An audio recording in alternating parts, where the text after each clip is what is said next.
సర్వచిత్తంబు నీదేనయ్యా, స్వరూపమీచు కుమ్మరివే. నీ చిత్తమే సిద్ధించు ప్రభు, నిన్నే ప్రార్థింతు నా రక్షక. నీ చిత్తమే సిద్ధించు ప్రభు, నిన్నే ప్రార్థింతు నా రక్షక. ప్రభునామములో మీ అందరికీ నా వందనాలు తెలియజేస్తున్నాను.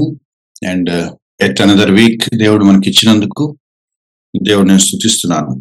ఫిబ్రవరి పత్రిక స్టడీ నా మటుకు నేను మళ్ళీ చదువుకోవటానికి నేర్చుకోవటానికి దేవుడు నాకు ఇచ్చిన మంచి అవకాశం కింద నేను భావిస్తున్నాను. మీకు కూడా అది ప్రయోజనకరంగా ఉండాలని నేను ప్రార్థన చేస్తున్నాను. గత వారం మనం ఫిబ్రవరి పత్రిక 5వ అధ్యాయంలో ఉన్న ఒక ప్రధానమైన సంగతి యాజకత్వం గురించి మనం మాట్లాడుకున్నాం. యాజకుడు ఎలా ఉండాలి, యాజకుడు ఏం చేస్తాడు, యాజకుడి పరిమితులు ఏంటో మనం చూసాము. వాటికంటే శ్రేష్టమైన ఒక యాజకుడు మనకున్నాడని కూడా మనం మాట్లాడుకున్నాం. యేసుక్రీస్తు వారు మెల్కీసెదెకు క్రమం చొప్పున ప్రధాన యాజకుడు. సాధారణ యాజకుడి కంటే చాలా మించిన వాడు, శ్రేష్ఠుడు. ఆయన మనల్ని అర్థం చేసుకుంటాడు, మన బలహీనతల్లో మనకి సహాయకరంగా ఉంటాడు, మనల్ని బలపరుస్తాడు, నిలబెడతాడు. మన కొరకు తండ్రి దగ్గర ప్రాయశ్చిత్తం చేయటమే కాదు, విజ్ఞాపనలు కూడా చేస్తూ ఉంటాడు అని మనం మాట్లాడుకున్నాం. ఈ సంగతులని రాస్తూ యేసుక్రీస్తు వారి వల్ల మనకు అనుగ్రహించబడిన ఆ గొప్ప ప్రాయశ్చిత్తాన్ని, లేకపోతే రక్షణను, విమోచనను, యేసుక్రీస్తు వారి యాజకత్వంలోని గొప్పతనాన్ని వివరిస్తూ మరి వాళ్ళకి ఈ విషయం చెప్పాలని అనుకున్నాడో ఏమో, హెబ్రీ పాఠకులకు వ్యక్తిగతంగా చెప్పాల్సిన కొన్ని విషయాలను ప్రస్తావించాడు. ఈరోజు మనం 5వ అధ్యాయంలో 11వ వచనం నుంచి 14వ వచనం వరకు ఉన్న వాక్య భాగాన్ని మనం చూడబోతున్నాం. 11వ వచనం నుంచి 14వ వచనం వరకు. ఇందును గూర్చి మేము చెప్పవలసిన అనేక సంగతులు ఉన్నవి, కానీ మీరు వినుటకు మందులైనందున వాటిని విశదపరచుట కష్టం. చాలా విచిత్రంగా అనిపించిన సంగతి ఏంటంటే, హెబ్రీ పాఠకులకు, ఈ పత్రిక పాఠకులకు చాలా విషయాలు రాయాలని ఆయన అనుకున్నాడట. అంటే మెల్కీసెదెకు క్రమంలో ఏ విధంగా ఆయన యాజకుడు, అటువంటి పాత నిబంధనపు నిగూఢమైన సంగతులను యేసుక్రీస్తు వారికి అన్వయించి చెప్పటం, ఇంకా చాలా ధర్మశాస్త్రంలోని అంతరార్థాలు చెప్పాలని ఆయన అనుకున్నాడట. కానీ మీరు అర్థం చేసుకునే స్థాయిలో లేరు కాబట్టి నేను మీకు చెప్పడం కష్టం అవుతుంది, కాబట్టి నేను డీపర్ గా మీకు ఎక్స్ప్లెయిన్ చేయలేకపోతున్నాను అని అంటాం కొంచెం ఆలోచించాల్సిన విషయం లాగా అనిపిస్తుంది. అంటే నేను ఒకానొక సమయంలో హెబ్రీ పత్రిక చదువుతున్నప్పుడు బాధపడ్డాను. అంటే హెబ్రీ పాఠకులు కనుక ఇంకొంచెం మెచ్యూర్డ్ గా ఉండుంటే మనకి బోల్డ్ అంత కంటెంట్ వచ్చి ఉండేది కదా అని నాకు అనిపించింది. బట్ ఇంకోలాగా చూస్తే ఈ పత్రికల్లో ఎంత ఇవ్వాలో పరిశుద్ధాత్ముడు అంత మనకి ఇచ్చాడు. మిగిలిన గ్రంథాల్లో కూడా మనకి ఎంత అవసరం అంత ఇచ్చాడు. అది another aspect. Scriptures are sufficient to అస్.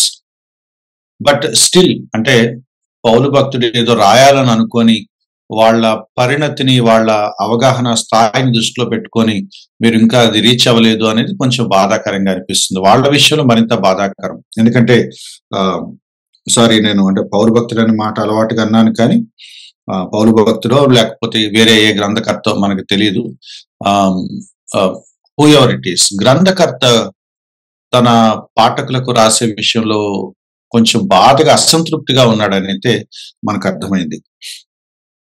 ఇక్కడ కొన్ని ఇంపార్టెంట్ మాటలు ఉన్నాయి. వినుటకు మందులైనందున,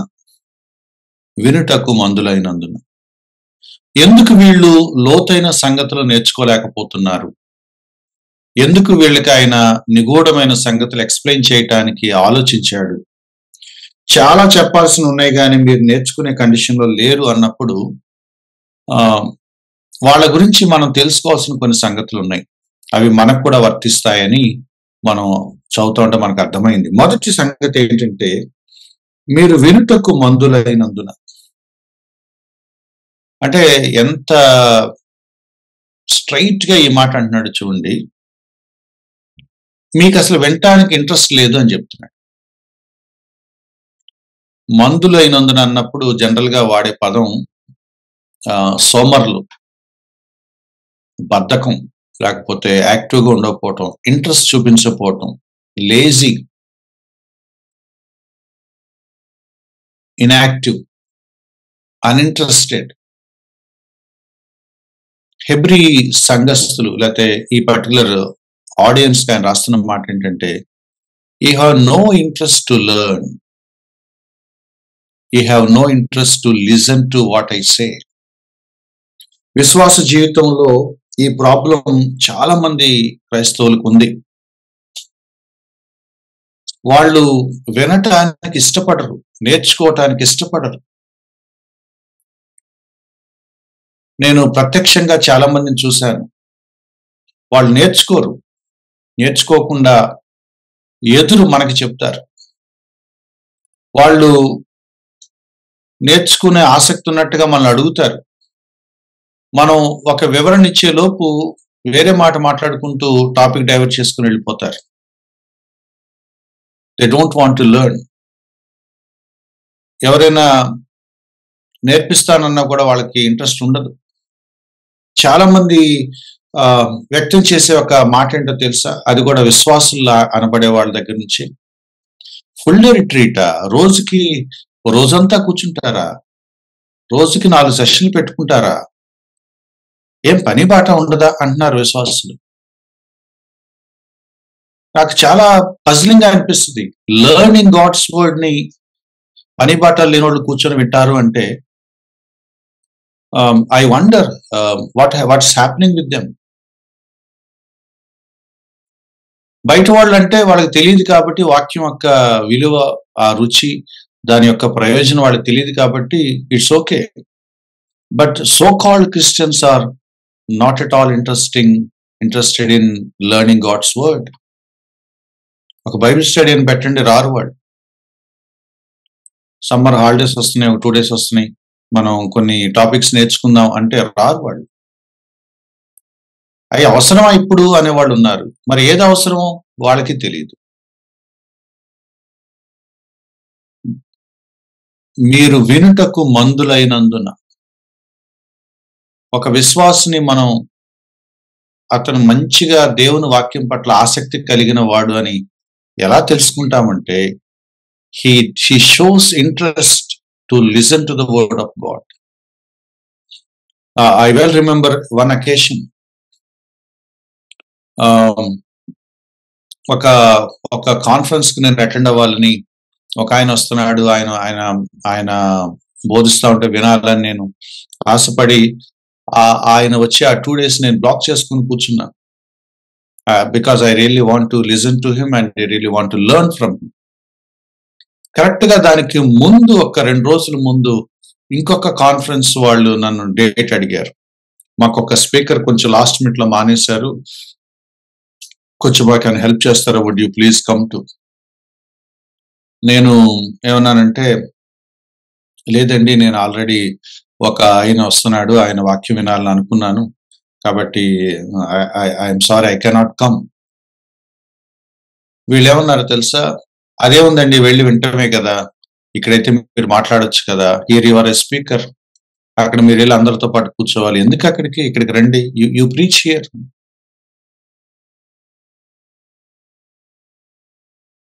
I am so disappointed with their approach. And నేను అక్కడికి వెళ్ళి వినాలి, నేను నేర్చుకుంటాను, ఎప్పుడు చెప్తానంటాను వాక్యం, నేను కూడా వినాలి, నేను కూడా నేర్చుకోవాలి అన్నప్పుడు చాలా ఓవర్ చేస్తున్నాడు, చాలా బ్రతులాడించుకుంటున్నాడు ఏంటి అని అన్నారు. అండ్ కొంచెం రూట్ గా చెప్పాల్సి వచ్చింది, నేను రాను.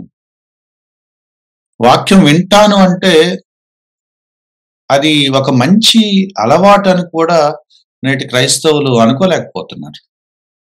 వాక్యం చెప్పడం గొప్ప అనుకుంటున్నారు, వాక్యం వినటం తక్కువ అని అనుకుంటున్నారు.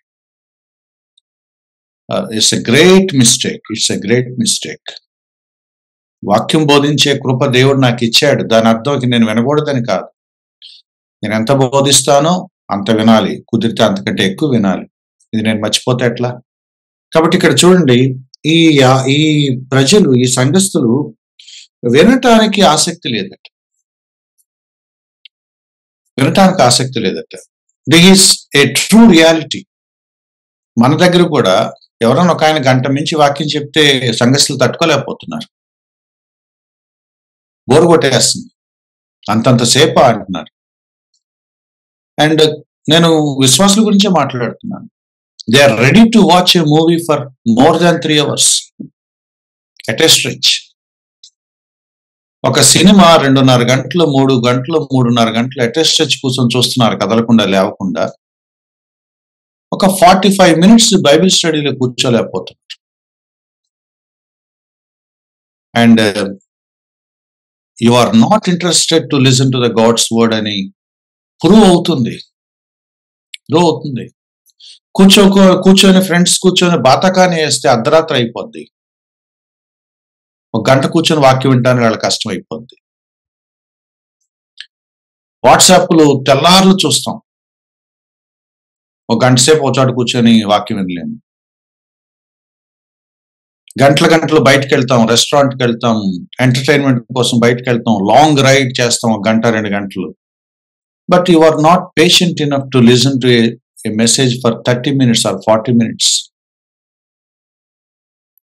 అంటే మన లిజనింగ్ కెపాసిటీ మారిపోతుంది, మన లిజనింగ్ కెపాసిటీ మిస్ అయిపోతుంది. ఇన్స్టాగ్రామ్ లాగా లేకపోతే యూట్యూబ్ షార్ట్స్ లాగాను మెసేజ్ కూడా 1 minute వచ్చేసే కండిషన్కి వచ్చేసింది.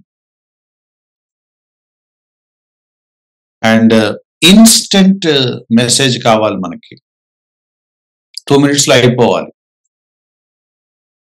Such a sad thing that's happening in our churches. ఒక ఆదివారం వెళ్ళి 2 గంటలు 3 గంటల ఆరాధనలో కూర్చున్న సాంప్రదాయం నుంచి 1 hour బయటకు వచ్చేసే కల్చర్కి మనం వచ్చేసాం. Such a sad thing. వినటానికి, నేర్చుకోవటానికి ఎప్పుడైతే విశ్వాసకి ఇంట్రెస్ట్ పోతుందో, that's a great danger signal. You are coming down. నీ మెచ్యూరిటీ ఆగిపోయింది, నీ గ్రోత్ ఆగిపోయింది.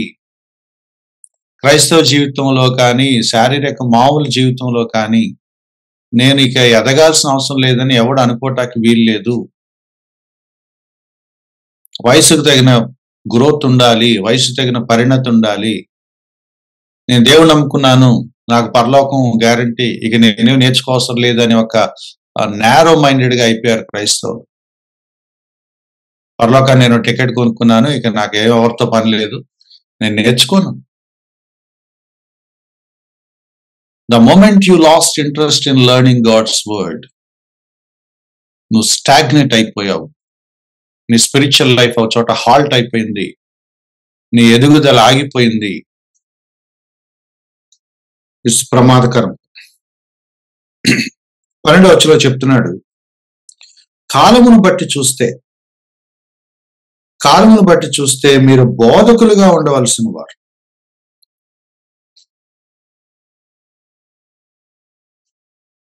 ప్రపోర్షనేట్ గా మాట్లాడుతున్నాడు. కాలాన్ని బట్టి చూస్తే మీరు బోధకులుగా ఉండాలి, కానీ మీరు ఇంకా బోధించకపోగా కనీసం నేర్చుకోవటానికి కూడా మీరు ఇంట్రెస్ట్ చూపించట్లేదు.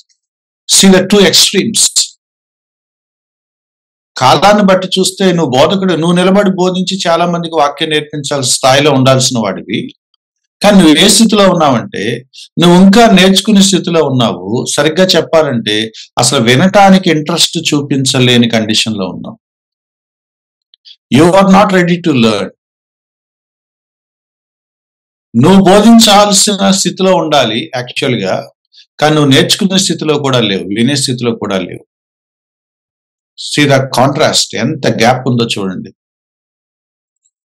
ఒక ఇమేజ్ వాడుతున్నాడు, చాలా నాకు ప్రతిసారి ఈ వచనం చదివినప్పుడల్లా నాకు ఇబ్బంది కలిగించే ఒక ఇమేజ్ అది. కాలాన్ని బట్టి మీరు బోధకులుగా ఉండాలి. దేవోక్తులలో మొదటి మూల పాఠములను ఒకడు మీకు మరలా బోధించవలసి వచ్చును. వయసును బట్టి అయితే మీరు బోధించాలి, కానీ మీరేమో ఇంకా బేసిక్స్ నేర్చుకునే దగ్గరే ఆగిపోయారు. ఆ బేసిక్స్ కూడా మీరు ఇంట్రెస్టెడ్ గా నేర్చుకోవట్లేదు, మీరు వినటానికి ఇంట్రెస్ట్ లేదు, ఎక్కడో హాల్ట్ అయిపోయారు, స్టాప్ అయిపోయారు. ఒక ఇమాజిన్ ఏ పిక్చర్, ఒక పిక్చర్ చెప్తున్నాడు. ఏంటా ఇమేజ్ అంటే, మీరు పాలు త్రాగవలసిన వారే కానీ బలమైన ఆహారం తినగలవారు కారు. ఇది ఎంత ఇబ్బందికరమైన ఇమేజ్ మీరు ఊహించుకోవాలి. మీరు ఏ స్థితిలో ఉన్నారంటే పాలు తాగే స్థితిలో ఉన్నారు. నేను టూ పాయింట్స్ లో దీన్ని ఎక్స్ప్లెయిన్ చేసే ప్రయత్నం చేస్తాను. ఒకటి, నేను దేవుడు నమ్ముకొని 10 ఏళ్ళు అయిందండి అని గొప్పగా చెప్పుకుంటాం. మనకి ఆ స్పిరిచువల్ వాయిస్ చెప్పుకోవడం చాలా గొప్ప. నేను దేవుడు నమ్ముకున్నప్పుడు వీళ్ళు ఎవరు లేరండి, నన్నగా మొన్న వచ్చారు వీళ్ళందరూ, ఎవడెవడు వచ్చాడు అంటారు, ఎవరో ఒక స్పీకర్ కనపడతాడు, అది నన్నగా మొన్న వచ్చాడు. నేను దేవుడు నమ్ముకొని 20 years, వాడు వచ్చి 5 years. ఈ ఏజ్ చెప్పుకొని మురిసిపోతూ ఉంటాం. మరి మంచో చెడు ఆడు మాట్లాడుతున్నాడు, నువ్వు మాట్లాడట్లేదు. మరి వాడు కొంతమంది తయారు చేస్తున్నాడు, నువ్వెవరిని తయారు చేయట్లేదు. So we just mention our spiritual age and we take pride in it. నేను దేవుడు నమ్ముకొని ఎన్ని సంవత్సరాలు అయింది, నాకు ఎంత అనుభవం ఉందని అంటాం. ఏం అనుభవం ఉంది? ఏం చేస్తున్నావు? ఏం చేయట్లేదు. ఒక భయంకరమైన పిక్చర్ ఏంటంటే, మీరు పాలు త్రాగవలసిన వారే. ఫర్ ఎగ్జాంపుల్, నేను దేవుడు నమ్ముకొని 30 years అవుతుంది, 35 years అవుతుంది, నా వయసు 50+ వచ్చాను. నేను నా మీద పెట్టుకొని చెప్తున్నాను మీకు అర్థం అవటం కోసం. దేవుడు నమ్ముకొని 30-35 years అవుతుంది, నా వయసు 50+ ఉంది. ఇమాజిన్ ఏ 50-year-old మ్యాన్, 50 సంవత్సరాల వయసున్న ఒక వ్యక్తి పాలపేక సీసా చేత్తో పట్టుకొని కనపడితే మీకు ఎట్లా ఉంటుంది? దట్ ఈస్ ద ఇమేజ్ ఈ గ్రంథకర్త రాస్తున్నాడు. మీరు సిగ్గుపడాలి. Shame on you. అది గొప్పగా చెప్పుకోవాల్సిన విషయం కాదు. అది పిల్లతనం, కురతనం, అది ఎదుగుదల లేని ఒక స్థితి, అది అనారోగ్యకరమైన పరిస్థితి. 50 ఏళ్ల వయసున్న ఒక వ్యక్తి ఒక పాలపేక చేత్తో పట్టుకొని, బ్రదర్ నేను ఎప్పుడు పాలే తాగుతాను బ్రదర్ అని అంటే అది గొప్ప కాదు. ఒక ప్లేట్ పట్టుకొని అన్నం వేసుకొని కూర వేసుకొని కలుపుకొని అంత నువ్వు తినాల్సిన ఆ పెద్ద వయసులో నేను పాలే తాగుతాను బ్రదర్ అంటున్నావంటే నీ గ్రోత్ లో చాలా ఒక డిజార్డర్ ఉంది, అబ్నార్మాలిటీ ఉంది. దాని ఆరోగ్యం అనరు, ఎక్కడో నువ్వు లాగింగ్ బిహైండ్, ఆగిపోయావు. నీ పరిణతికి నీ శారీరక వయసుకి సంబంధం లేదు. సైకాట్రిస్టులు చెప్తా ఉంటారు, ఈయన వయసు 50 కానండి, ఈయన మానసిక వయసు మెంటల్ ఏజ్ 8 years ఏనండి, ఎందుకంటే ఎదుగుదల లేదు. దాన్ని రిటార్డేషన్ అంటారు. Most of the time we are spiritually retarded. మన స్పిరిచువల్ వయసును చూసుకున్నప్పుడు, మన స్పిరిచువల్ గ్రోత్ చూసుకున్నప్పుడు ఎంత కాంట్రాస్ట్ కనపడుతుందంటే, ఇంత వయసు వచ్చి పాలపేకలు పట్టుకొని తిరుగుతున్నామని మనకు అనిపించాలి. పైగా అది మనం గొప్పగా చూపిస్తాం. కొంతమంది తమ ఇమ్మెచ్యూరిటీని కవరప్ చేసుకుంటారు.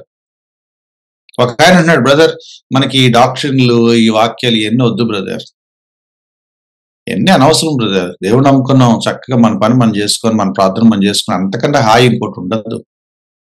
అది హాయి కాదండి, అది జీవితాన్ని వెనక్కి తీసుకెళ్ళిపోవడం, ఎదుగుదల లేకపోవటం. It's a stunt in your growth. ఈ పదం నేను వాడకూడదు కానీ వాడుతున్నాను. మరుగుజ్జుతనం. ఒక చోట ఆగిపోయింది. అది ఏదో లోపం వల్ల ఇక వాళ్ళు వయసు పెరుగుతూ ఉంటది కానీ వాళ్ళ శరీరం ఎదుగుదల రాదు, హైట్ పెరగరు. Do we really want our spiritual life to be congested? stunted, retarded, suppressed. Sorry if I sound rude. ఈ ప్రశ్న నేను వేయాలి. ఏమనంటే, మీరు ఎప్పుడు దేవుణ్ణి నమ్ముకున్నారు? ఇవాళకి ఎన్ని సంవత్సరాలు లెక్కేసుకోండి. 5 years, 3 years, 10 years, 12 years. ఆ వయసు తగ్గ ఎదుగుదల ఉందా? That's the biggest question today, perhaps. మీ ఆత్మీయ వయసు, మీ ఆత్మీయ ఎదుగుదల ప్రపోర్షనేట్ గా ఉన్నాయా? సమాంతరంగా ఉన్నాయా? లేదా చాలా కాలమైన దేవుడు నమ్ముకొని బోల్డంత వాక్యం విన్నాం, బోల్డంత ఎక్స్పోజర్ ఉంది, బట్ స్టిల్ పాలసీసా పట్టుకుని తిరుగుతున్నామా? వయసు పెద్దదయ్యి కిడ్ లాగా ప్రవర్తించే వ్యక్తిని ఏమనాలి? నేను వెళ్ళిన 50+ లో ఉన్నాను, ఎవరిని ఇంటికి వెళ్ళాను, వాళ్ళు భోజనం వడ్డిస్తా ఉంటే, అమ్మ నాకు ఆ ఫుడ్ నేను తెలియదమ్మని ఎప్పుడు తినలేదు, give me bottle of milk అంటే ఎంత అసహ్యంగా ఉంటుంది. మనకు ఫుడ్ అవసరం లేదు బ్రదర్, పాలు చాలంటే ఏమనాలని?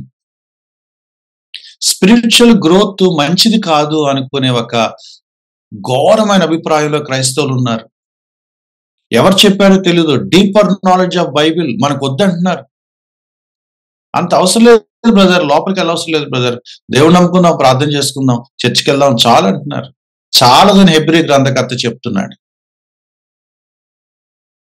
ఎదుగుదలను ఆపేసే సలహాలు ఈ లోకం ఇస్తుందా, తోటి విశ్వాసులు ఇస్తున్నారా? ఎవరిచ్చినా కూడా గుర్తుపెట్టుకోండి, it is from Satan. It is from Satan. ఎవరొక ఆయన అంటున్నాడు, చదువు, బైబిల్ చదువు, మరీ లోతుగా చదవమాక, మైండ్ పాడైపోద్ది అంటున్నాడు ఒక ఆయన. బైబిల్ చదివితే మైండ్ పాడైపోద్దా? ఎవరు నువ్వు అసలు? దేవుని వాక్యం జ్ఞానం, దేవుడి గురించి తెలుసుకుంటే మైండ్లు పాడైపోతాయా? దేవుడి గురించి తెలుసుకుంటే మైండ్స్ బాగవుతాయా? చాలా మంది దైవ సేవకులు చెప్తున్నారు, అంత లోతుగా అవసరం లేదమ్మా, అంత లోతుగా అవసరం లేదమ్మా. అంటే దేవుడు పిచ్చోడా? 66 గ్రంథాలు మనకిచ్చి చదువుకోమని చెప్పింది. అవసరం లేదంటే దేవుడు పొరపాటుని ఎక్కువ ఇచ్చేసాడు మెటీరియల్. దేవుడి కంటే మనం తెలియగలవాళ్ళమా? అక్కడక్కడ ఎత్తుక్కొని చదువుకుంటామా, మిగతా వదిలేస్తామా? ఎంత ప్రమాదకరమైన ధోరణిలో క్రైస్తవులు ఉన్నారంటే, నేను ఎదగాలి అనే విషయం మర్చిపోయారు. చాలా మంది క్రైస్తవులు దేవుడు నమ్ముకున్నాక రిలాక్స్ అయిపోయారండి. రిలాక్స్ అయిపోయారు. నేను దేవుడు నమ్ముకున్నాను, నాకు పరలోకం దేవుడు డ్యామ్ షూర్ ఇస్తాడు, యేసుక్రీస్తు రక్షకుడు అంగీకరించాను, ఇక అంతే, ఇక నాకేం అవసరం లేదు. I don't pray, I don't read Bible, I don't go to church, I don't listen to anyone. కొంతమంది ఏమంటున్నారంటే, వాళ్ళ బోధలు వీళ్ళ బోధలు అన్ని మనకి ఎందుకు బ్రదర్, మన బైబిల్ మనం చదువుకున్నాం. వినరు. వీడి బైబిల్ వీడు చదువుకుంటాడట, అర్థం అవుద్దా? ప్రాబ్లం ఏంటంటే, లెర్నింగ్ అనే పాయింట్ మనం మిస్ చేసాం. Spiritual life is growth. Spiritual life is growth. Bible దాన్ని చాలా క్లియర్ గా చెప్పింది. నువ్వు ప్రభువుని అంగీకరించడం అంటే ఇట్స్ న్యూ బర్త్. అది తిరిగి జన్మించటం, క్రొత్తగా జన్మించటం, ఒక పసిబిడ్డ, ఒక శిశువులాగా జన్మించటం. And you begin your Christian life as a infant baby. పాలు తాగే స్థాయి నుంచి ఎదిగి ఎదిగి ఎదిగి ఎదిగి బలమైన ఆహారం తీసుకునే స్థాయికి వెళ్ళి ఒక పరిపూర్ణ సిద్ధి పొందినట్టుగా ఒక మెచ్యూర్డ్ మ్యాన్ లాగా నిలబడి మళ్ళీ దేవుడి పనులు నువ్వు బాధ్యత తీసుకొని పనులు చేసే స్థితిలో దేవుడు నిన్ను కోరుకుంటున్నాడు. God wants you and me to be a spiritual adult. అది ఆ గ్రోత్ దేవుడు కోరుకుంటున్నాడు. మీరు ఎదగాలి. ఎదగకపోతే చాలా ప్రమాదం ఉంది. ఎదగకపోతే ఏం ప్రమాదం ఉందో చెప్తున్నాడు. ఇన్ఫాంట్ బేబీస్ గా మిగిలిపోవద్దు, ఇమ్మెచ్యూర్ బేబీస్ గా మిగిలిపోవద్దు. ఈ వచనం చూడండి, 13వ వచనం. పాలు త్రాగు ప్రతివాడు శిశువే. శిశువులు ఎలా ఉంటారు? నీతి వాక్య విషయంలో అనుభవం లేని వారే ఉంటారు. See the important point here. If you don't grow in faith, if you don't grow spiritually, if you don't grow in God's word, నీతి విషయంలో నువ్వు ఎదగలేవు. నీతి వాక్య విషయంలో నీకు అనుభవం రాదు. You will be immature all your time. ఎదుగుదల లేకపోతే ప్రమాదంలో ఉంటావు.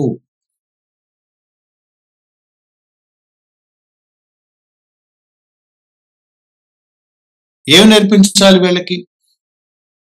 ఇక్కడ ఒక మాట ఉంది, పైన మనం 12వ వచనం చదువుకొని వచ్చాము, మళ్ళీ గుర్చేస్తున్నాను. మొదటి మూల పాఠాలను అక్కడ మీకు మరలా బోధించవలసి వచ్చింది. ప్రాపర్ గ్రోత్ లేని వాళ్ళ జీవితాలు ఎలా ఉంటాయి? ప్రాపర్ గ్రోత్ లేని వాళ్ళ జీవితాలు ఎలా ఉంటాయి? They keep on learning the same things.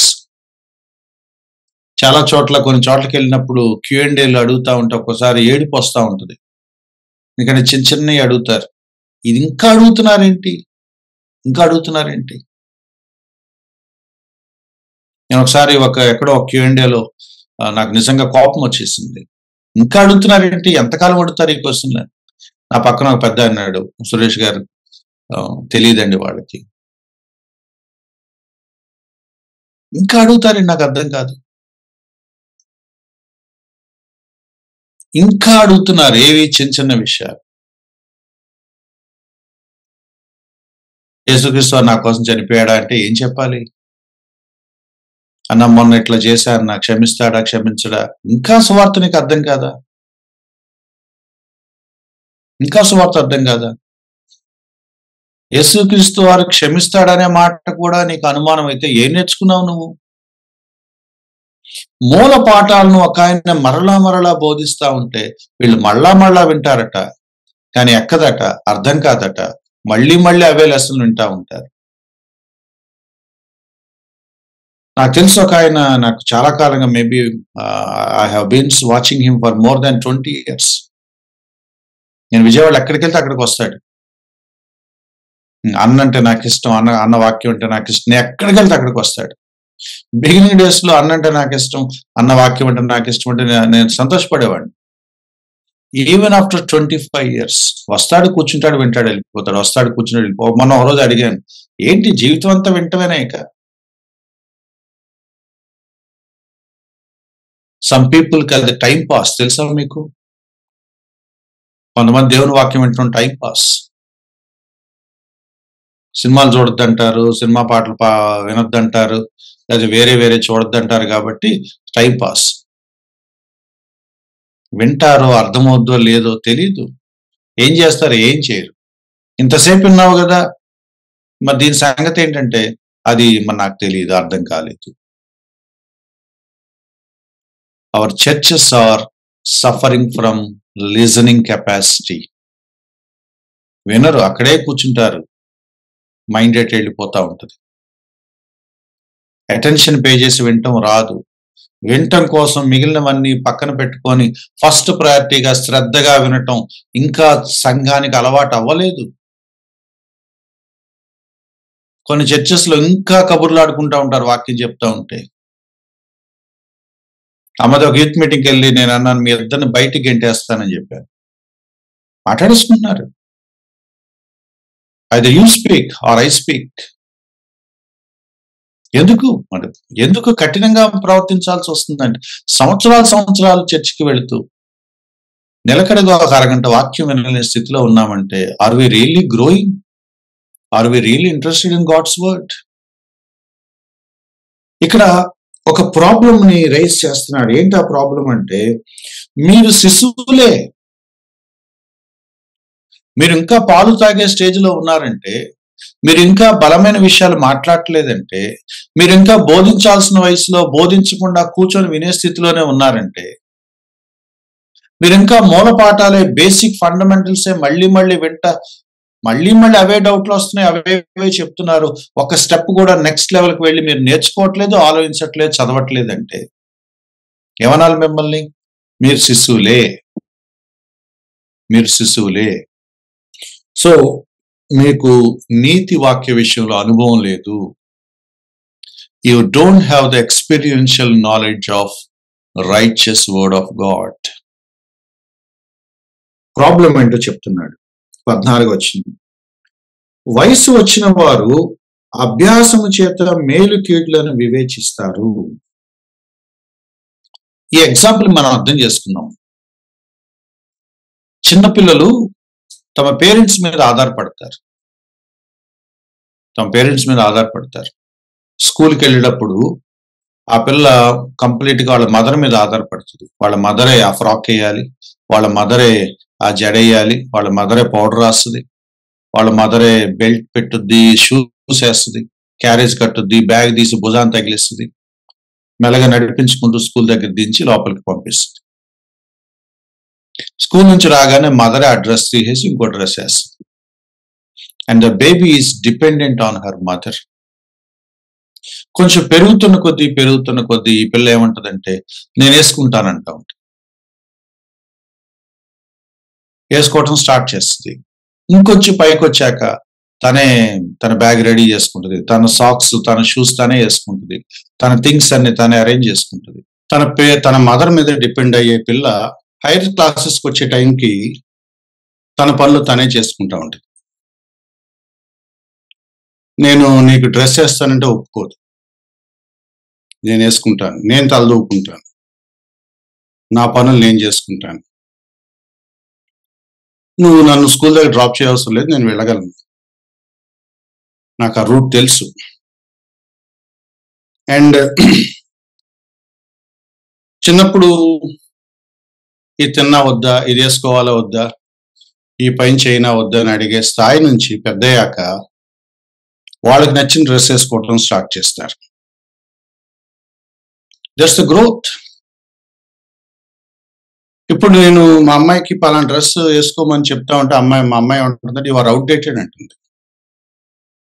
ఈ రోజు ఎవరు వేసుకుంటారు డాడీ, అది ఆ కలర్ మ్యాచింగ్ అవ్వదు, నువ్వు ఇంకా పాతకాలంలో ఉన్నావు, పైగా నా డ్రెస్ నా డిసైడ్ చేస్తుంది. we call it growth. Infancy level నుంచి ఇండిపెండెంట్ గా తనే నిర్ణయాలు తీసుకొని ఏది మంచి ఏది చెడు, ఏది చేయాలి ఏది చేయకూడదు, ఏ పని బాధ్యత తీసుకోవాలి ఏ పని అవాయిడ్ చేయాలి, వయసుతో పాటు ఆ జ్ఞానం వాడికి వచ్చినప్పుడు యుక్త వయసు వచ్చాక yeah my daughter or my son now he can handle his life, he can take his own decisions అని ఒక ధైర్యం వచ్చినప్పుడు పేరెంట్స్ కి సంతోషంగా ఉంటుంది. 25 ఏళ్ల వయసులో కూడా వచ్చి మమ్మీ చాక్లెట్ కొనుక్కోనా అంటే ఎట్లా ఉంటుంది? ఎరా నీ వయసు ఎంత, నువ్వేం అడుగుతున్నావు? Immaturity is no excuse. ఎదుగుదల లేకపోవటం, పరిణతి సాధించకపోవటం, దాన్ని గొప్పగా మాట్లాడుకుంటే ప్రమాదం. మాకేం తెలియదండి, అది కరెక్ట్ కాదు. ఏం తెలియపోవటం అనేది నీ ప్రాబ్లం. అది నాకు ఏం తెలియదండి, యు ఆర్ ఇన్ డేంజర్. ఏదో డాక్టర్ గురించి మాట్లాడుకుంటున్నాం మొన్న, ఒక ఫాల్స్ డాక్టర్ గురించి. ఒక ఆయన అన్నాడు, ఏంటి ఆ డాక్టర్ నేను ఎప్పుడు వినలేదు అన్నాడు. అదేంటి వినపోవటం, మీ ప్రాంతాల్లో బాగా స్ప్రెడ్ అయింది కదా అంటే, దేవుడి దేవల మనకు అవేం తెలియదు బ్రదర్ అంటున్నాడు. మరి అలాంటి వాళ్ళు రేపు సడన్ గా అట్లాంటివి విన్నప్పుడు కొట్టుకుపోయేది. You should be aware of all things happening around you. ఇక్కడ వయసు వచ్చిన వారు దాని ఏమన్నాడు, పరిపూర్ణులు, మెచ్యూరిటీ. వాళ్ళు ఏం చేస్తారంటే అభ్యాసము చేత మేలు కీడులను వివేచిస్తారు. నా పాయింట్ క్యాచ్ చేయండి. ఒక పని చేయొచ్చా చేయకూడదా, ఈ పని చేస్తే ఏమవుద్ది అనేది మనకు ఎలా తెలుసుద్ది? By practice.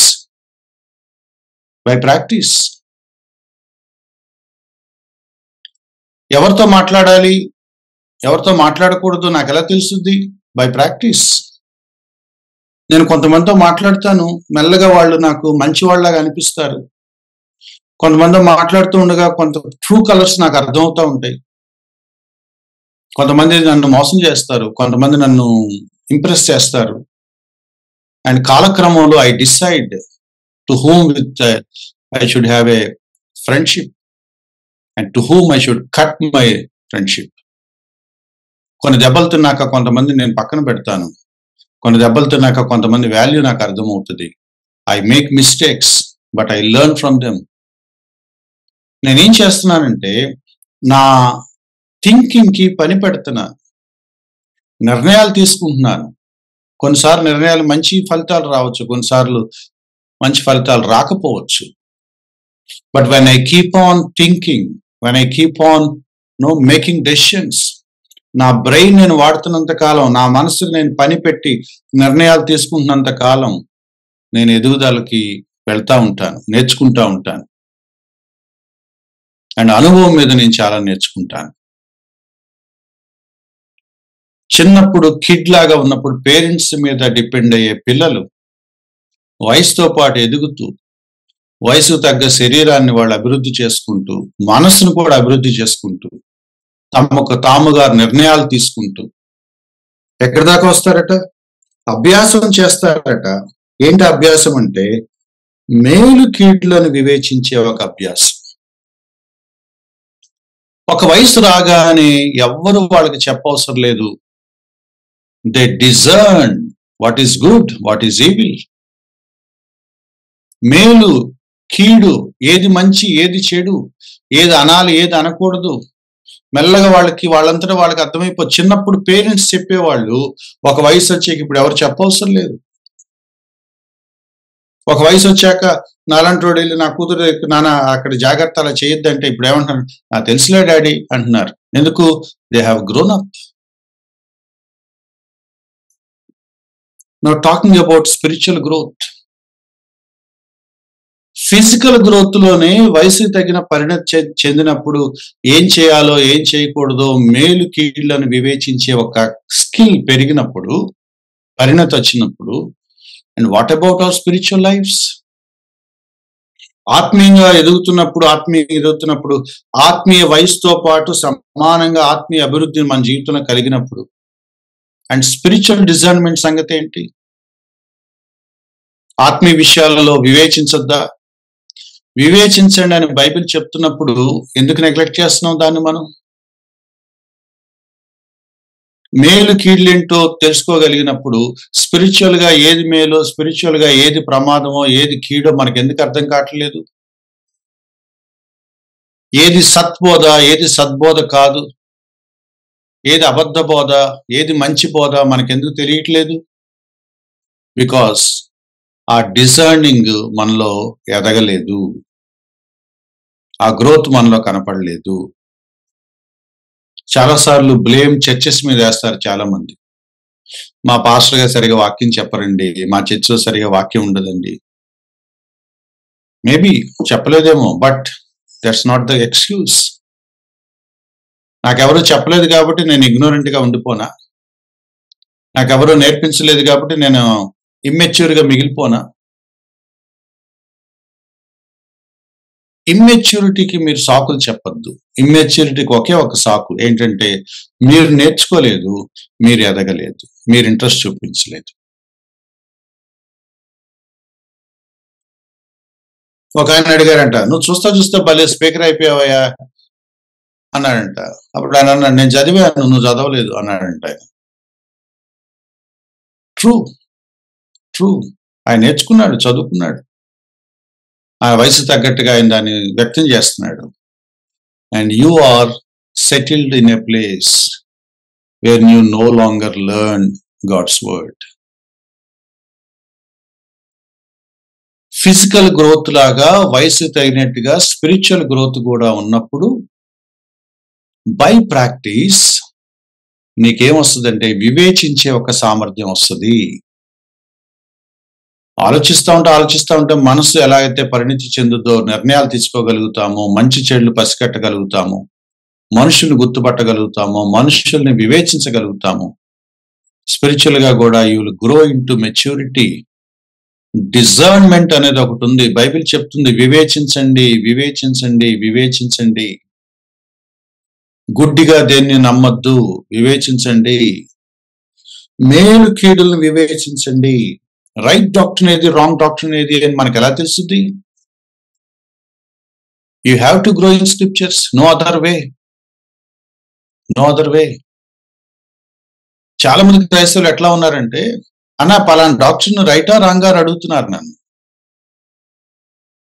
అది పలానా డాక్టర్ను అని నేను వివరణ మొదలు పెట్టగలనా, అదంతా వద్దు కానీ రైటా రాంగా నమ్మకూడదు చెప్పండి అంటున్నారు.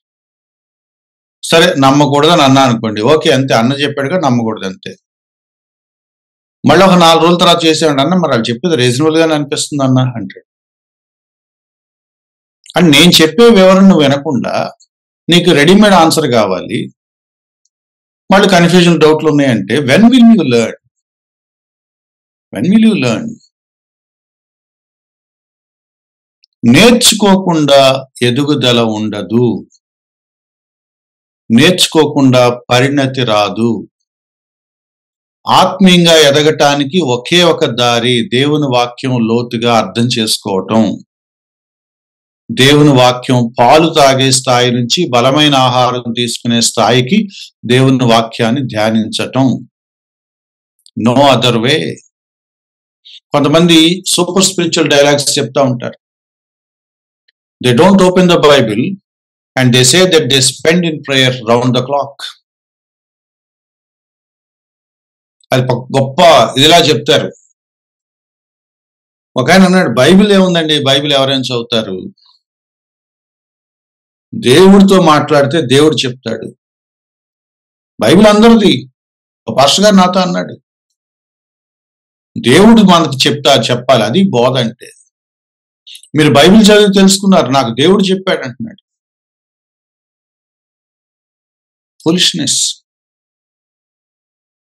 చదువుకోమని, నేర్చుకోమని, సత్యవాక్యాన్ని సరిగా విభజించి అర్థం చేసుకోమని, తప్పు దిద్దుటకును, ఖండించుటకును, నీతి యందు శిక్షణ చేయుటకును ప్రయోజనకరంగా ఉండాలని దేవుడు లేఖనాలు ఇస్తే, లేఖనాలను పైగా చదివేసుకునే స్థాయిలో ఉంటే కుదరదండి. ఇప్పటికీ చాలా మంది క్రైస్తవులు బైబిల్ని వాగ్దానం వెతుక్కోవటానికి చదువుతున్నారు. వాగ్దానం వెతుక్కోవడం, ఈ రోజు ఏమైనా దొరుకుద్దా అని నువ్వు నేర్చుకోవా? రోజుకు నీకు వాగ్దానం కావాలా? నువ్వు నేర్చుకోవా? అంటే రోజుకు దేవుడు నీకు వాగ్దానం ఇస్తే నువ్వు సంతోషంగా తిరుగుతూ ఉంటావు. When will you learn? When will you learn?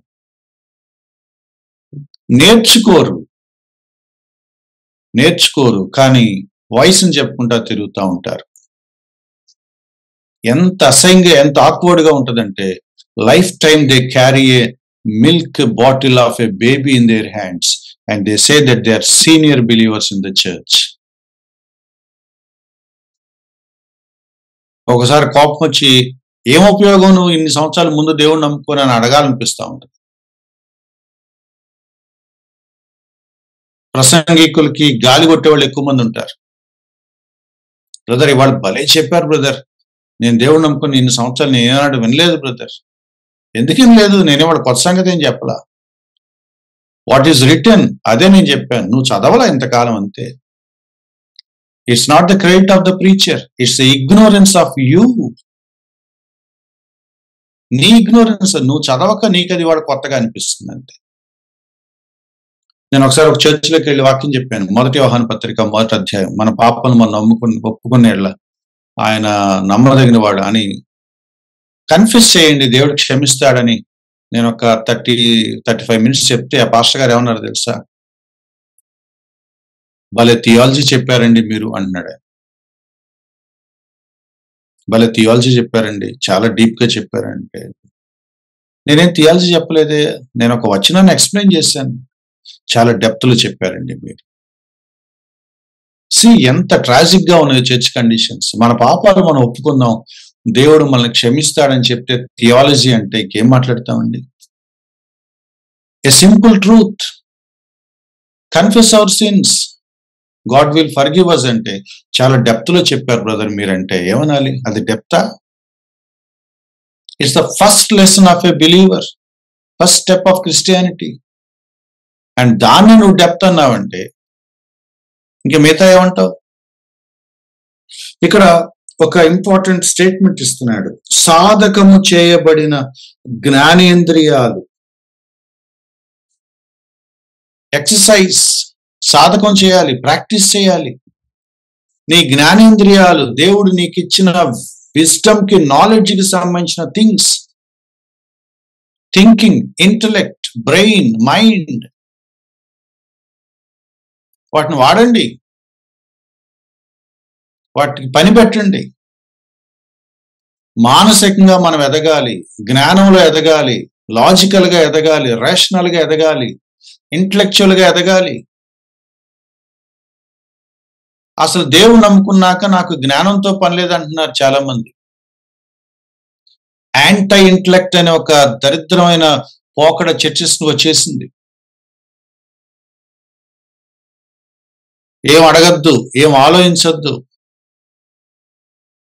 Rational గా ఆలోచించద్దు, రీజనబుల్ గా ఆలోచించద్దు, ఆర్గ్యూ చేయొద్దు, ప్రశ్నించద్దు. ఇది ఎలా సాధ్యం అని అనొద్దు. ఇలా అన్నారు కదా, మరి మొన్న ఇలా అన్నారు కదా, అడగద్దు. నేనేం చెప్తే తీసుకో.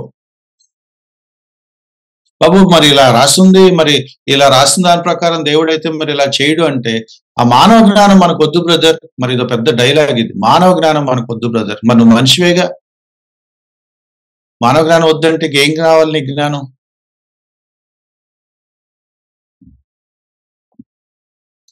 మనం మిస్ అవుతున్న పాయింట్ ఏంటంటే మై డియర్ ఫ్రెండ్స్, ఈ బ్రెయిన్ దేవుడే మనకిచ్చాడు. It is given by God. సృష్టిలో ఏ జీవికి, ఏ ప్రాణికి ఇవ్వని ఒక గొప్ప thinking ability, brain capacity, intellectual capacity, నిర్ణయాలు తీసుకోవటం, ప్లానింగ్ చేయటం, ఫ్యూచర్ని ఆలోచించి ముందే పిక్చర్ని ఆలోచించుకోవటం, డెసిషన్ మేకింగ్, ఎవాల్యుయేట్ చేయటం, ఎనాలిసిస్ చేయటం, జరిగిన తప్పుల్ని విశ్లేషించుకొని మళ్ళీ చేయకూడదు అనుకొని రెక్టిఫై చేసుకోవటం, ఈ థింకింగ్ ఫ్యాకల్టీని పక్కన పెట్టి ఏం చేస్తాం స్పిరిచువల్ లైఫ్ లో? ఏ సృష్టిలో ఏ ప్రాణికి ఇవ్వని ఎబిలిటీ దేవుడు మనకిచ్చాడు. Because he made us in his own image. ఆలోచించండి, నిర్ణయాలు తీసుకోండి, వైజ్ గా డెసిషన్స్ తీసుకోండి, పనులు చేయండి, ప్లాన్డ్ గా చేయండి, ప్రణాళికాబద్ధంగా అడుగులు వేయండి. దేవుడి పోలికలో కొంచెం దేవుడు మనకిస్తే అది నేను వాడనని కూర్చుంటున్నారు, అది వాడనని కూర్చుంటున్నారు. నువ్వెందుకు సేవలోకి వచ్చావని అడగండి పాస్టర్ గారిని, చెప్పలేకపోతున్నాడు ఆయన. ఏంటో మరి వచ్చేసాను అన్నాడు ఒక ఆయన. వీళ్ళని ఎందుకు పెళ్లి చేసుకున్నావు? ఏంటో మరి అప్పుడు చేసేసుకున్నాను. ఒక రెడీమేడ్ షర్ట్ కొనటానికి ఆలోచించినంత ఆలోచన కూడా స్పిరిచువల్ లైఫ్ గురించి మనం ఆలోచించట్లేదు. నేను ఎదగాలి అనే ఒక కాంక్ష విశ్వాసంలో ఉండట్లేదు. మీరు ఇప్పుడు చూడండి, నేను ఎగ్జాజరేట్ చేసి చెప్పట్లేదండి. This is my cry, my pain in my heart. For example, ఇట్లా మనం జూమ్ లో గ్యాదర్ అవుతాం, మీకు ఎవరికైనా ప్రేయర్ పాయింట్స్ ఉన్నాయని అడిగాం అనుకోండి. Have you ever heard any believer, నేను దేవుళ్ళు ఎదగాలనుకుంటున్నా, నా కోసం ప్రార్థన చేయండి అని ఎవరైనా మీరు విన్నారు ఎప్పుడైనా? నేను దేవుడు తులసి నాల్లో బైబిల్ స్టడీలో ప్రేయర్ పాయింట్స్ ఏమైనా ఉన్నాయంటే, నేను బాగా ఎదగాలనుకుంటున్నాను ప్రార్థన చేయండి అంటే నవ్వేవాళ్ళు. ఓవర్ చేస్తున్నాడు వీడు అనేవాళ్ళు. No longing to grow in scripture, అది ఓవర్ యాక్షన్ కాదండి. A minimum desire of a believer, a minimum desire of a believer. దేవుని నేను తెలుసుకోవాలి. ఏ దేవునైతే నా ప్రభువుగా అంగీకరించానో ఆ ప్రభువు నేను ఇంకా ఎక్కువ తెలుసుకోవాలి. అపోస్తలుడైన పౌలు అన్నాడట, to know him more, to know him more. మరి ఎక్కువగా ఎరుగు నిమిత్తం నేను సమస్తాన్ని నష్టంగా పెంటగా ఎంచుకుంటున్నాను. To know him more.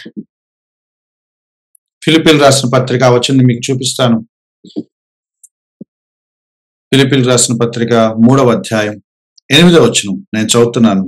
నిశ్చయముగా నా ప్రభు అయిన యేసుక్రీస్తుని గూర్చిన అతి శ్రేష్టమైన జ్ఞానము నిమిత్తమై సమస్తమును నష్టముగా ఎంచుకుంటున్నాను. ఏంటి పౌలు గారి కోరిక? యేసుక్రీస్తు వారి గురించిన శ్రేష్టమైన జ్ఞానం ఏదైతే ఉందో అది ఎంత నేను తెలుసుకోగలిగితే అంత తెలుసుకోవాలి. ఆ తెలుసుకోవటం కోసం నేను సమస్తాన్ని నష్టంగా ఎంచుకుంటున్నాను. That is the heart desire of Paul. ఒక మాటలో చెప్పండి, పౌలు గారు 2024లో మీరు ఏం చేయాలనుకుంటున్నారంటే, నేను 10 చర్చిలు పెట్టాలనుకుంటున్నాను and I want to know my lord more. ఆయన గురించిన శ్రేష్టమైన జ్ఞానం నేను తెలుసుకోవాలనుకుంటున్నాను. ప్రభు నమ్ముకుని కొత్తలో ఏమని ప్రార్థన చేస్తారో 10 సంవత్సరాల తర్వాత కూడా కొంతమంది అదే ప్రార్థన చేస్తున్నారు. ఒక్క పదం కూడా మారదు. టేప్ రికార్డ్ క్యాసెట్ బటన్ నొక్కినట్టే సేమ్ మక్కి ఏంటంటే routine routine routine. Because they never grow. దేవుడితో నీకు ఒక లివింగ్ రిలేషన్, సజీవమైన అనుబంధం ఉంటే, ఆ దేవుడు నీకు అర్థమవుతున్న కొద్దీ, ఆ దేవుడిని నువ్వు వ్యక్తిగతంగా తెలుసుకుంటున్న కొద్దీ, ఆ దేవుడి మీద నీకు ప్రేమ పెరుగుతున్న కొద్దీ నీ ప్రేయర్ మారదు. ఎప్పుడు అదే మాడ్యులేషన్, అదే రాగం, అదే పదాలు, అంతే. 30 నిమిషాలంటే 30 నిమిషాలే, 10 నిమిషాలంటే 10 నిమిషాలే, ఇక పెరగదు తగ్గదు. That's not at all prayer my dear friends. అది రిసైటింగ్, బట్టి చెప్పేస్తున్నారు అంతే. It's reciting, it's not a relation. Growth లేని క్రైస్తవ జీవితాలు చాలా వికారంగా ఉంటాయండి, అబ్నార్మల్ గా ఉంటాయి, ఆక్వర్డ్ గా ఉంటాయి. వయసు ఉంటుంది, తెలివి ఉండదు. దాన్ని సాకుగా చెప్పుకోవద్దు. అది ఇమ్మెచ్యూరిటీ. అది చూపించుకోవడానికి పనికిరాదు. సిగ్గుపడాల్సిన విషయం. అది సిగ్గుపడాల్సిన విషయం. నేను ఏం తెలుసుకోలేదండి అనేది గొప్ప. నాకు ఏం పట్టవండి, అది సిగ్గుపడాల్సిన విషయం. ఎందుకు పట్టవు? Don't you have any responsibility? నువ్వు ఆత్మీయంగా ఎదగకపోతే నీ జీవితం కుట్టుబడిపోతుంది. నీ కుటుంబానికి నువ్వు తీరం ద్రోహం చేస్తున్నావు. ఏమి నేర్చుకోకుండా ఏమి నడిపిస్తావు నీ కుటుంబాన్ని? ఏమి నేర్చుకోకుండా నీ పిల్లలకి ఏమి నేర్పిస్తావు? ఏమి నేర్చుకోకుండా నీ సంఘానికి ఏమి ఉపయోగపడతావు? వెళ్ళి కూర్చొని వచ్చేసి జీవితం ఎవరికి కావాలండి? వెళ్ళి కూర్చొని వస్తే ఎందుకు? నువ్వు వస్తే ఏంటి, నువ్వు రాకపోతే? నీ పిల్లలకి ఏమి నేర్పిస్తావు? ఏం డెసిషన్ తీసుకోవాలి? ఒక పెద్ద టర్మినాలజీ నేర్చుకుంటాం. దేవుడు చూసుకుంటాడు, దేవుడు చూసుకుంటాడు, దేవుడు చూసుకుంటాడు, దేవుడు చూసుకుంటాడు, of course. But what is your responsibility? నేను ఎదగను, నేను చదవను, నేను నేర్చుకోను, నేను వినను, నేను అభ్యాసం చేయను. What sort of a believer are you? ఏమి చేయరు విశ్వాసులైన అట్లా అంటాం. ఒక వర్స్ చూపించి నేను క్లోజ్ చేస్తాను మై డియర్ ఫ్రెండ్స్. ఎఫెసీయులకు రాసిన పత్రిక ఇదే కాన్సెప్ట్ ని మళ్ళీ డిస్కస్ చేశాడు. ఎఫెసీయులకు రాసిన పత్రిక 4వ అధ్యాయం 14వ వచనం. అందువలన మనం ఇక మీదట పసిపిల్లలమై ఉండక. అలా ఉండొద్దు అని చెప్తున్నాడు. పసిపిల్లల్లాగా ఉండొద్దు. దేవుళ్ళ ఎదగాలని కోరుకోండి, దేవుళ్ళ ఎదగాలని ప్రార్థన చేయండి. ఎంత చదవగలరో అంత చదవండి, ఎంత నేర్చుకోగలిగితే అంత నేర్చుకోండి. ఎంత నేర్చుకోగలిగితే అంత నేర్చుకోండి. పసిపిల్లలుగా ఉంటే ఏం ప్రాబ్లం ఉందో చెప్తున్నాడు. 14వ వచనం మీరు మార్క్ చేసుకోండి. మనుషుల మాయోపాయము చేత వంచనతోను తప్పు మార్గం లాగే కుయుక్తితోను. అబద్ధ బోధకులు ఉంటారట, మాయోపాయాలు పన్నుతారట, వంచన చేస్తారట, కుయుక్తితో నిన్ను తప్పుదారిలోకి లాగేస్తారట. అబద్ధ బోధకులు, క్రిస్టియన్ ప్రీచర్స్, మాయోపాయాలు, వంచన, కుయుక్తి, మోసం. వీళ్ళు నన్ను మోసం చేస్తున్నారు, నన్ను మాయ చేస్తున్నారు, నన్ను వంచిస్తున్నారు, నన్ను కుయుక్తిగా తెలివిగా పక్కదారిలోకి లాగేస్తున్నారు, నన్ను మెయిన్ స్ట్రీమ్ నుంచి పక్క తీసుకెళ్ళిపోతున్నారు. నాకు ఎలా తెలుసుద్ది? నేను పసిపిల్లలుగా ఉంటే నాకు ఎప్పటికీ తెలియదు. రోడ్డు మీద చిన్న 5 ఏళ్ల పిల్ల వెళ్తుంది, ఏ దారిలోకి వెళ్తుంది? ఒక ఆయన నుంచి ఎత్తుకొని వెళ్ళిపోతా ఉంటాడు దొంగ. ఏం చేస్తుంది? అంకుల్ ఈ దారిలో కాదు మనం వెళ్ళాల్సింది, లెఫ్ట్ రైట్ అని చెప్పుద్దా? You are captured, you are kidnapped. ఈ మాట చూడండి, గాలికి కొట్టుకొని పోయేలాగా ఉంటారట చాలా మంది విశ్వాసులు. ఫౌండేషన్ సరిగా లేని ఒక వీక్ గా ఉండే చిన్న మొక్క పల్లగా ఉంటది, ఏం చేస్తుంది? గాలికి అటు ఇటు బెండ్ అవుతా ఉంటుంది. ఇటు గాలి ఇస్తే ఇటు బెండ్ అవుతుంది, అటు గాలి ఇస్తే అటు బెండ్ అవుతుంది. కమాన్, వాట్ ఈస్ యువర్ స్టాండ్ అని అడిగితే అలా ఉంటారంటే, ఏమో నాకేం తెలుసు ఏం స్టాండ్ తీసుకోవాలి. ఆయన అలా చెప్తున్నాడు, మరి ఈయన ఎలా చెప్తున్నాడు. ఒక ఆయన అంటున్నాడు, ఆయన మీరు ఇలా అంటున్నారు, ఆయన నాకు రెండూ ఒకలాగా అనిపిస్తున్నాయి. రెండూ ఒకలాగా ఎందుకు ఉంటాయి? గాలికి అటు ఇటు నిలకడ లేదు వాళ్ళకి. కల్పింపబడిన ప్రతి ఉపదేశానికి ఇటు అటు కొట్టుకొని పోతా ఉంటారట. ఒకటి వీక్ ప్లాంట్ ఎగ్జాంపుల్ వాడాడు, రెండు నీటి అలల ఎగ్జాంపుల్ వాడుతున్నాడు. అలలు నీ సముద్ర ప్రవాహం, ఆ గాలి వాటం ఎటుంటే అటు వెళ్తా ఉంటాయి, వస్తా ఉంటాయి, వెళ్తా ఉంటాయి, వస్తా ఉంటాయి. ఫోర్స్ గా వస్తే తీరం దాకా వస్తాయి, మళ్ళీ వెనక్కి వెళ్ళిపోతాయి, మళ్ళీ వస్తాయి, మళ్ళీ వెళ్ళిపోతాయి. ఏం చేస్తున్నారు? ఏం చేయట్లేదు. ఏంటి నీ స్టాండ్ ఏంటి? నీ బాధ్యత ఏంటి? నీ వేట్, నీ గమ్యం ఏంటి? తెలీదు. గాలికి అటు ఇటు కొట్టుకుని పోతారు. కల్పించబడిన ప్రతి ఉపదేశానికి ఎవరు బోధ విన్నా సరే బానే ఉంది, ఎవరు బోధ విన్నా బానే ఉంది. ఒక ఆయన అంటున్నాడు నాతో, అన్న మీరు చెప్తే బాగున్నట్టు అనిపిస్తుంది, ఇప్పుడు ఆయన చెప్తే అది కూడా రీజనబుల్ గా అనిపిస్తుంది. అంటే నేనేం చెప్తున్నాను, ఆయన చెప్తున్నాను, డిఫరెన్స్ తెలుసుకునే అంత మినిమం కామన్ సెన్స్ కూడా నువ్వు డెవలప్ చేసుకోలేకపోయావా? పై గొప్ప స్టేట్మెంట్ వాడుతున్నారు, ఎవరు చెప్పినా వాక్యమే కదండి, ఎందుకవుద్ది? ఎవరు చెప్పినా వాక్యమే నన్ను అంటున్నావంటే you have never read the Bible అన్నమాట. You have never read the Bible. ఒక వచనం నేను చెప్తే ఒక అర్థం, ఒక వచనం ఇంకోటి చెప్తే వేరే అర్థం వస్తుంది. ఇద్దరు ఒకే వచనం వేరే అర్థాలు ఎందుకు వస్తున్నాయి అంటే, ఎందుకు వస్తాయి? నువ్వు వినకపోతే వస్తాయి, నువ్వు చదవకపోతే వస్తాయి. నీకు కొంచెం తెలుగు వచ్చిన, నీకు కొంచెం ఎదిగిన, నీకు కొంచెం అర్థం చేసుకుని ఆలోచించే సామర్థ్యం నీకున్నా, ఎవరేం చెప్తున్నారు నీకు అర్థమైపోద్ది. ఒకే వచనం ఇద్దరు వేరువేరుగా చెప్తే కూడా నువ్వు డిఫరెన్స్ గుర్తుపట్టట్లేదు అంటే నువ్వు ఇగ్నోరెన్స్ లో ఉన్నావు my dear friend. You are in darkness. నీ బుర్ర పనిచేయటం లేదు, నువ్వు ఆలోచించడం మానేశావు, నువ్వు వివేచించడం మానేశావు.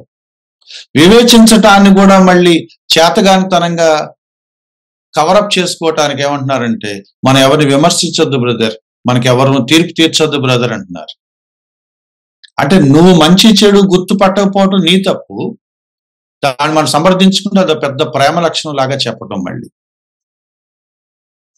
అది ప్రేమ కాదు మై డియర్ ఫ్రెండ్స్, అది అజ్ఞానం. What is good, what is evil design చేయలేకపోవటం అది పెద్ద సుగుణమా? విమర్శించొద్దు, విమర్శించకపోతే ఎట్లా? క్వశ్చన్ చేయొద్దు, క్వశ్చన్ చేయకపోతే ఎట్లా?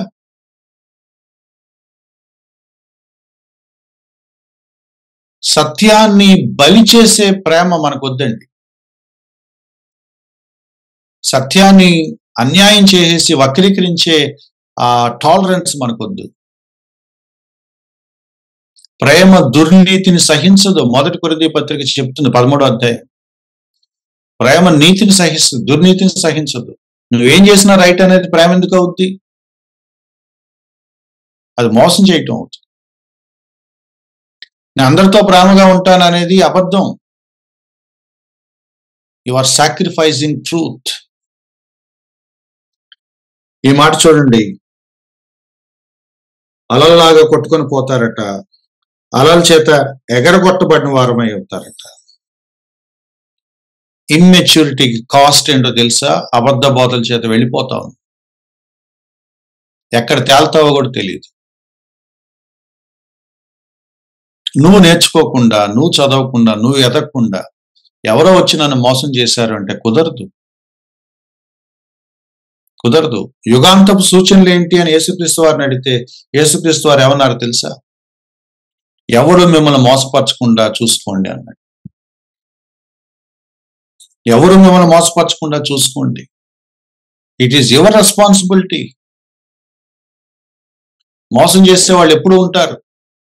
అబద్ధ బోధకులు ఉన్నారు, అబద్ధ ప్రవక్తలు ఉన్నారు, అబద్ధ కాపర్లు ఉన్నారు, అబద్ధ క్రీస్తులు ఉన్నారు. False preachers, false prophets, false brothers, false Christ, false shepherds, అన్ని కేటగిరీస్ లో అబద్ధ బోధకులు ఉన్నారు. It is your responsibility. నువ్వు ఎదగాలి, నువ్వు తెలుసుకోవాలి, నువ్వు నిలబడాలి, నువ్వు వివేచించాలి. ఏది రైటో రాంగో నువ్వు డిజైన్ చేయాలి, అభ్యాసం చేయాలి. 2 పదాలు ఉన్నాయి, గుర్తుపెట్టుకోండి. సాధకం చేయాలి, అభ్యాసం చేయాలి. Practice, exercise. కన్సిస్టెంట్ గా మీ ఫ్యాకల్టీస్ ని వాడాలి. మీరు నేర్చుకుంటా ఉండాలి, ఆలోచిస్తూ ఉండాలి, చర్చిస్తూ ఉండాలి, వివేచిస్తూ ఉండాలి. దేవుడు మీకు ఇచ్చిన జ్ఞానేంద్రియాలకు పని పెట్టండి, వాటిని వాడండి, వాటికి సాధకం, వాటికి ఎక్సర్సైజ్ పెట్టండి, వాటిని అభ్యాసం పెట్టండి వాటికి. And you show that you are a man. నేను ఎదిగాను, నేను కొంత నేర్చుకున్నాను, నేను కొంత గుర్తుపట్టగలను. అట్లీస్ట్ ఈ మాట అందాం, బ్రదర్ అవన్నీ నేను చదవలేదు కానీ but I think I could recognize them if something is wrong. నేను ఇంగ్లీష్ మీడియం స్కూల్లో చదువుకున్నాను చిన్నప్పుడు. నాకు గ్రామర్ రాదు కానీ ఆ ఇంగ్లీష్ నాకు ట్యూన్ అయిపోయింది. ఎవరిని అడిగితే ఏమన్నామంటే నేను గ్రామాటికల్ గా దాని రీజన్ నేను చెప్పలేను కానీ something is wrong with this sentence అని అయితే చెప్పగలను. నేను ఎక్కడ తప్పు ఏంటో ఆ గ్రామర్ రూల్స్ నేను చెప్పలేనేమో కానీ బట్ ఎక్కడో తేడా ఉంది ఈ సెంటెన్స్ అనేది చెప్పగలను. ఆ మాత్రం నాలెడ్జ్ కూడా లేకపోతే ఎట్లా క్రైస్తవంలో మనకి? నేను థియాలజీని కాకపోవచ్చు, నేను 100 పుస్తకాలు చదవకపోవచ్చు, బట్ ట్రూత్ ని గుర్తుపట్టలేనంత అమాయకత్వం మనకు వద్దండి. ఏది దుర్బోధో ఏది సద్బోధో తెలియనంత ఇగ్నోరెన్స్ మనకొద్దు. అది క్షమించరాని నేరం, అది క్షమించరాని నేరం. కొంచెం ఎగ్జాంపుల్ మీకు కష్టంగా ఉండొచ్చు, but let me say this. Maybe కొంతమందికి మీలో రోషం రావచ్చు. 5-year-old గర్ల్ స్కూల్కి వెళ్తుంది. దారిలో ఎవడొచ్చి నాన్న నేను నీ ఫాదర్ని అన్నాడు. ఓ అలాగా అంటే ఏమంటారు మీరు? వాళ్ళ ఫాదర్ వచ్చాడు. ఆడేవాడమ్మా? నేను కదా మీ ఫాదర్ని. ఓ నువ్వు ఫాదర్వా, ఓకే. ఏమో నాకిద్దరు మా ఫాదర్లని అనిపిస్తున్నారు అంటే అంటే ఏంటి, ఏమన్నారు? 5-year-old girl recognizes her father and a 50-year-old believer, he never knew what the truth is. What a tragedy. దేవుడు నమ్ముకొని 20 ఏళ్ళు అయిందని అంటున్నారు. The true attributes of God, your father, నీకు తెలియట్లేదు. What a shame it is, what a shame it is. నీ పరలోక తండ్రి గురించి నీకు తెలియట్లేదు. ఎవడు చెప్పినా నువ్వు నమ్మేస్తున్నావు. Are you really in relation with him? Do you really know him? ఇప్పటికీ చదవా, ఇప్పటికీ నేర్చుకోవా? నా ప్రభువు గురించి సరిగా తెలుసుకోవాలనే డిజైర్ నీకు ఎందుకు రాదు? యేసుక్రీస్తు నీకు నిజంగా ఇష్టమైన వ్యక్తే కాదా? యేసుక్రీస్తు గురించి తెలుసుకుంటా ఉంటే నీ ఒళ్ళు పులకరించదా? అంతకంటే గొప్ప టైం ఏమన్నా ఉంటుందా లైఫ్ లో? I really want to learn, I really want to know him, I really want to know him. నీతి కొరకు ఆఖరి దప్పులు గలవారు ధన్యులు. దాహం ఉంటుందంట, క్రేవింగ్ ఉంటుందట, హంగర్ ఉంటుందంట. నేర్చుకోవాలి, నేర్చుకోవాలి, నేర్చుకోవాలి. It's a good sign, it's a good sign. I remember my early days. Last కూడా నేను మీకు చెప్పుకుంటాను.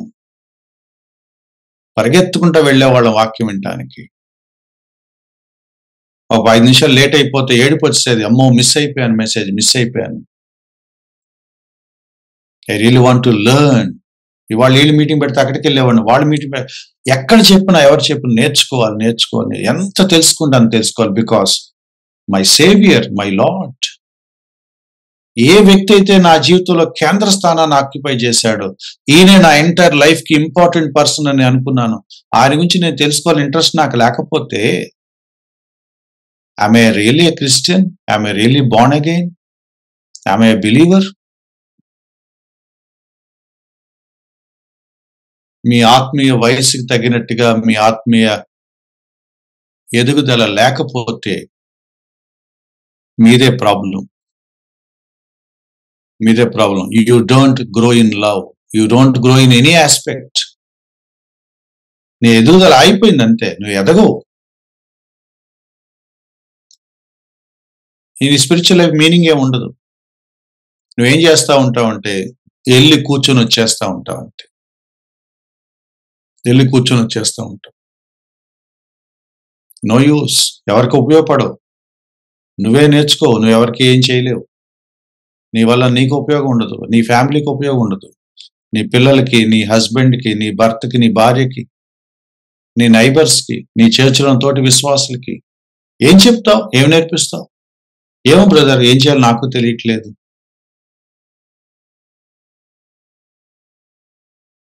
నువ్వు నేర్చుకుంటే వాళ్ళకి ఏమైనా చెప్పగలవు. నువ్వు కూడా నేర్చుకోకపోతే వేరే వాళ్ళు చెప్తే నువ్వేనో, నువ్వు నేర్చుకొని వేరే వాళ్ళకి చెప్పవు. ఏంటా లైఫ్? నేర్చుకోడు, వేరే వాళ్ళకి నేర్పడు. ఏంటా లైఫ్? ఎందుకు బతుకుతున్నావు తెలియదు. క్రిస్టియన్ లైఫేనా అది? చెప్పండి, క్రిస్టియన్ లైఫేనా అది? ఈ గ్రంథకర్త అంటున్నాడు, మీకు చాలా విషయాలు నేను చెప్పాలనుకున్నాను, బట్ మీరు నేర్చుకునే స్థితిలో లేరు, కాబట్టి I'm not writing it. And context లోంచి మాట్లాడుతున్నాను, హెబ్రీ పత్రిక కాంటెక్స్ట్ లోంచి మాట్లాడి ముగిస్తాను. మీరు ప్రాపర్ గా నేర్చుకోకపోబట్టే కదా క్రీస్తుని వదిలేసి వెనక్కి యోధా మతానికి వెళ్ళిపోదాం అనుకుంటున్నారు. మీ సరిగ్గా అర్థమైతే ఇంత పత్రిక నేను రాసేవాడిని కాదు కదా. Why is Christ more important than any other thing అని ఎందుకు అడుగడుగుని చెప్పుకుంటూ రావాల్సి వచ్చింది? నీకు నిజంగా సువార్త అర్థమైతే అహరోను కంటే యేసుక్రీస్తు గొప్పవాడు నీకు చెప్పాలా? నీకు తెలీదా? 10 ఆజ్ఞల కంటే యేసుక్రీస్తు వారు గొప్ప వ్యక్తి అని చెప్పాలా నీకు? ధర్మశాస్త్రం కంటే మించిన వాడు ఇక్కడ ఉన్నాడని చెప్పాలా నీకు? నీకు అర్థం అవుదా? దేవదూతల కంటే ఈయన గనుడు అని చెప్పాలా? నీకు తెలియదా దేవదూతలు ఎవరో, దేవుడు ఎవరో? And let me close here my dear friends. మిమ్మల్ని మీరు పరీక్షించుకోండి. నేర్చుకోవటం ఎప్పుడైతే ఆపేశారో మీ ఆత్మీయ జీవితం అయిపోయింది. మీరు ఒకవేళ నాలాగా బోధకులు ఎవరైనా ఉంటే, నేర్చుకోవటం ఆగిపోయిందని మీరు అనిపిస్తే, సారీ టు సే దిస్, బోధించడం గ్యాప్ ఇవ్వండి, కూర్చొని నేర్చుకోండి. That I do often. దట్ మన రోజులు ఎక్కడికి వెళ్ళను, కూర్చుంటాను, కొంతమంది కూర్చొని వింటాను. నేర్చుకోవాలి, వినాలి. ఆహారం అది మనకి, ఆహారం లేకుండా నేను ఎదుగుదల నాకు రాదు. వాక్యం నేర్చుకోకుండా విశ్వాస జీవితంలో 20 ఏళ్ళు ముందుకు వచ్చేసాను ఎవరైనా చెప్తే అది అబద్ధం మై డియర్ ఫ్రెండ్స్. దాన్ని మాల్ న్యూట్రిషన్ అంటారు. అది గ్రోత్ కాదు, అది మాల్ న్యూట్రిషన్ అంటారు. బోల్డన్ని రుగ్మతులు ఉంటాయి. ఏ క్షణాన్ని ఏం జరుగుద్దో తెలియనంత అనారోగ్యకరమైన శరీరం ఉంటుంది. You look like a man but you are an infant. తల ఉంచి ప్రార్థన చేసుకుందాం. Over to Anil.